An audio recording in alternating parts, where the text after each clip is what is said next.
Լինդա Էուլջեքջյանը նամակ է ուղարկել Ադրբեջանի առաջին փոխնախագահ Մեհրիբան Ալիևային խնդրելով ներում շնորհել իր ամուսնուն Վիգեն Էուլջեքջյանին, որը գրեթե 5 տարի բանտում է։ Այս մասին հաղորդում են ադրբեջանական լրատվամիջոցները։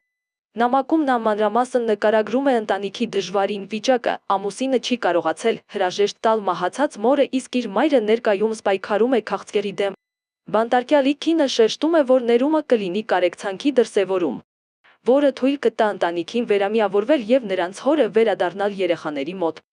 Հիշեցնենք, Ադրբեջանը Վիգեն Էուլջեքջյանին և Մարալ Նաջարյանին Լեռնային Ղարաբաղում ապօրինի ձերբակալել և Բաքու էր տարել 2020 թվականի նոյեմբերի 10-ին 44-օրյա պատերազմի ավարտից մեկ օր անց։